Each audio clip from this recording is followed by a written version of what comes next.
Hey, welcome back to Mocktails with Marina. I'm your host, Marina, and this episode is very close to my heart. And if you've ever felt like the world was working against your vision, this one's for you. Today, I'm pulling back the curtain on the advocacy work that we've been doing with the global Kava Coalition and the Arizona Kava Coalition, two groups of incredible people who are trying to do something that's actually rare these days: protect something before it gets destroyed. We're going to talk about misinformation, about government pushback, about being a business owner as a form of activism, and why this industry is worth fighting for. So if you've ever rolled your eyes at the way health inspectors handle kava or felt helpless watching how hemp or kratom were handled, buckle up. Let's start with the big picture. Kava is not new. It's been consumed safely by Pacific Island cultures for centuries. It's a deeply spiritual, community-driven plant with calming and grounding effects, and yet here in the US, it's still misunderstood. And when something is misunderstood, it often becomes a target. We've seen it before with other botanicals, CBD, the different hemp derivations of THC, kratom, even kombucha back in the day. A few viral headlines, a bad actor or two, and suddenly you've got regulations, bans, and media narratives based on fear instead of fact. And oftentimes, the media narratives based here are also coming from paid sources, from lobbyists. You never really know until you dive deeper into it, right? And the thing is, the people who are most impacted by these changes are never the ones writing the rules. That's where we come in. As a business owner in this space, you don't just serve drinks, right? You hold space for the movement. You're part of a larger shift in wellness culture, nightlife culture, and even social ritual. The thing is, a lot of lawmakers are getting a lot of pushback and attention from lobbyists, but if there are enough business owners in a state, if there is a big enough group of people who could potentially sue back or potentially do any uprising, now you have real footing in the game. But the kicker is that you can't do that if your bar gets shut down over a dumb technicality, or if your health inspector decides that they don't get what kava is and decides to just red flag your fridge. This is why this work matters. We have to constantly be educating people. It's not just about keeping doors open and selling things. It's about keeping the mission alive of introducing this incredible botanical, as well as any of the other options that you happen to sell. But today's episode is very specific about kava. Selling that in the name of keeping the movement of non-alc options alive to help people for a variety of reasons, right? Gotta think about your why here for this to very specifically hit home for you. So, all of this being said, what does the Kava Coalition actually do? Well, it's a lot more than you'd think. The Global Kava Coalition and our Arizona chapter meet regularly with kava bar owners, founders, and consultants, and even policy experts. We've also had lawyers, and we have plenty of other people who will kind of pop in depending on what specific topic we're talking about. We also talk about what's happening on the ground. So we share intel. What are the inspectors saying? What documentation specifically is being asked for? Where is this pressure coming from? We unify our message because when we all show up saying something different, we look super disorganized. But when we show up with a shared strategy, that's when we really start getting taken seriously. And I want to be so real with you. It's not just about protecting individual businesses. The coalition also spends resources testing kava products on the market to check for quality and safety. Not just to be a snitch and get someone to get the upper hand. No, it's to improve the bar experience, the general consumption experience, even if it's happening at home, so it's for everyone. So, for example, if a company is selling unsafe or diluted kava, that's going to affect all of us. It takes only one product recall to start a wave of panic, and we don't want that. So when they find something off, the coalition quietly reaches out to the brand to help them get it right. But they also report it to the FDA because transparency is absolutely non-negotiable. They're also working on the global side, so they support the farmers and the exporters and the cultural custodians of kava.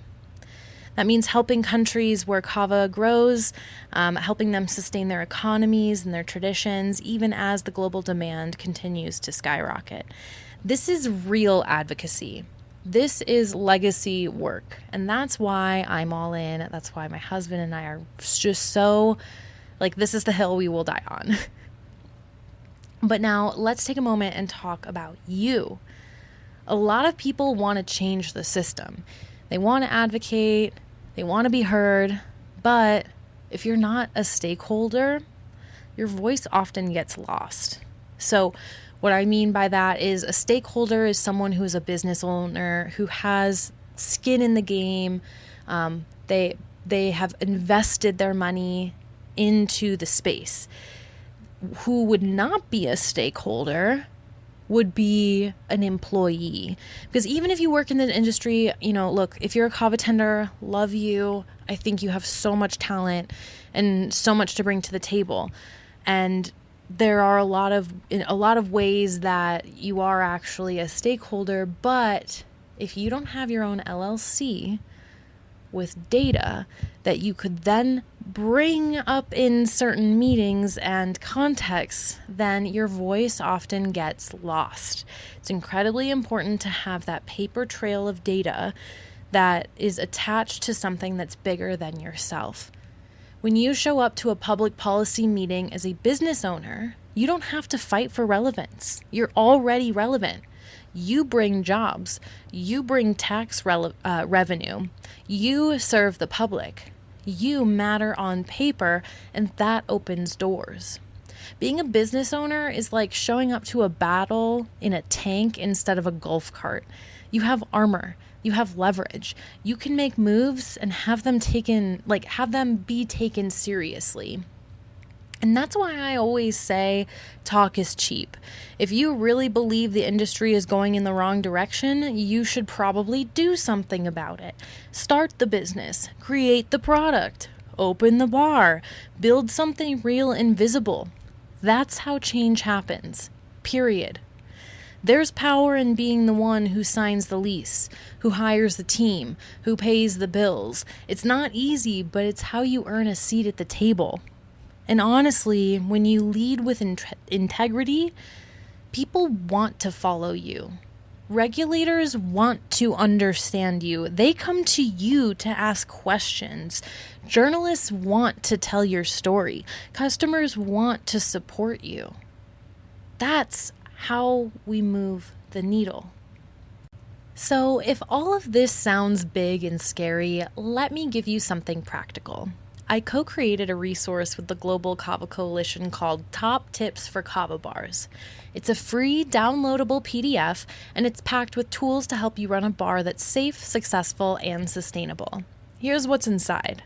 There are insights from a nationwide study done on kava consumers, so you know exactly what today's customer is looking for. There are tips on ambiance, staff training, and quality control to elevate the customer experience. There's an FAQ section for staff and customers, so you're not answering the same questions over and over again. There's a menu appendix with real examples and labeling guidance that follows FDA standards. And there's a toolkit for passing health inspections, including documentation you can hand directly to inspectors. This is the kind of stuff that makes you look polished and professional before you've even poured your first shell. It's perfect for bar owners, consultants, bottle shop operators, or anyone thinking of entering the kava space. You can download it right now, and if you're serious about advocacy, send me an email afterward. I will absolutely help you get plugged into the coalition. Now, again, you can download this right now by taking a look at the description of this episode. There will be a link right there. Otherwise, you can go to marinamars.com and click the templates and guides download section, and you will see the top tips guide there as well. Now, before we wrap, I want to highlight something the Coalition did last year that gives me hope. In June, the Coalition co-authored a 3-part series in the Fiji Times. It was called Kava, A Story of Misinformation and Resilience. Part 1 broke down the real history of kava, its cultural origins, and how it's been safely consumed for generations. Part 2 confronted the myth of liver toxicity, pointing to actual scientific studies that show kava is not the danger that it's been made out to be. And Part 3 painted a vision of the future, one where Pacific Island growers thrive and the global kava economy is built on fairness and truth. This is what happens when we speak up, when we organize, when we don't just run businesses, but we actually take responsibility for the industries that we're in. Now, you can find all 3 parts of that series on the Kava Coalition's website. I highly recommend that you read them. So again, that's just right on their website, kavacoalition.org. And again, I want you to not just always take my word for truth. I want you to always do the research yourself. You cannot fight misinformation if you don't understand it first, right? I'm here to help you interpret things, to strategize. But at the end of the day, we always need to follow our internal compass. I'm just here to help you understand how your internal compass works and how it can connect to the matrix and create an amazing business, right? So here's my final word. If you're tired of being on the sidelines, if you've got opinions about what everyone else is doing wrong, if you've been waiting for the right time to get serious, this is your invitation to move. Don't just talk about what should change, be the one who changes it. Whether it's through opening a bar, being in the industry in some other revenue stream that really speaks to your soul, joining the Kava Coalition, or just getting more educated, there's something that you can do. And I really hope that you do it. Because if you're listening to this, you already care, and that means that you belong in the fight. So you can go ahead and send me an email, hello@marinamars.com, if this has sparked anything in you in any way, shape, or form. If you are an established business owner and you would like to connect instantly, get some resources, get some more information, please do not hesitate to send me an email, hello@marinamars.com. Also, download that top tips guide that's in the description. If you are a new owner of a Kava-related business, also send me an email, hello@marinamars.com. Tell me what you have in mind, what you're working on. And this really does go for everyone, but I really want to speak to the new business owner for a moment. If this is something new, we have 2 programs. One of them is kind of a part of the main one. So Bula Boss is our main mastermind that's for both new and established businesses. But there is also a chunk of it called the Discovery Phase Launchpad.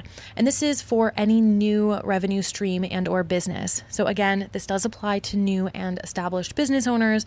But I just want to say that if you are stuck and you don't know what to do, how to get funding, how to build a business plan, how to be a manager, how to have the courage to call all these scary people and do these things and step into this leadership role, you don't have to do it alone. And in fact, you cannot do it alone.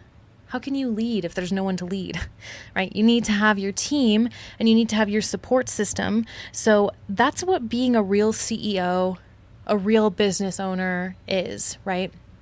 It's being able to automate, delegate, and make sure that you are using your resources wisely and you are gaining your time and your bandwidth back as quickly as possible.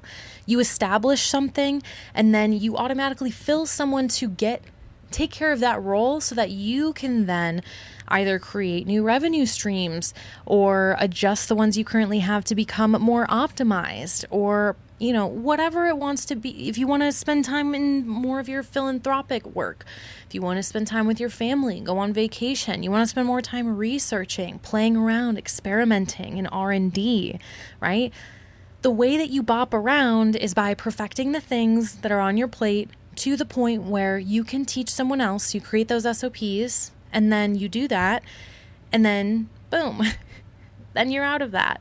Or if it's not your level or your area of expertise, you hire someone, you hire consultants to have your back. Again, that's what I'm here for. That's what we're here for. That's what Bula Boss is all about. And lastly, I want you to know that you are never alone, no matter your budget. Because again, when we have, not only does the modern mocktail have a variety of payment structures for different types of people, but in general, there are so many means of support. And the more you dive in, the more you're going to learn about those. Now, what do I mean by that? I mean opportunities. The more you have conversations, the more you network with people in your industry, care, and act as an advocate of it, then you are part of the thing that's worth being advocated for, right? So what that means is other people will have your back too, simply by showing up, being honest, and being an advocate of what you're doing rather than just seeing the money bag of it all and running and grabbing it and running, right? Because again, the industry can slip away from all of us if we fall asleep, right? We're already seeing it happen to hemp a little bit, and hopefully this is just a wave and not something that's long-term. But in Kava's case, we have a real chance of protecting it. We really do. Take a look at that guide that I keep mentioning. There's some fascinating information in there. There are multiple PDF guides and downloads within the Top Tip ebook. And one of those things is a lawyer statement. One of those things is a statement from the University of Hawaii. Another one is a statement directly from the FDA in an email conversation with a kava bar, defining kava as gras in the way that it can be served, and so much more. So go ahead and take a look. If you have any questions, anything comes up, do not hesitate. Send me an email, hello@marinamars.com, and I'll be there for you. So as always, if you need anything, just let me know.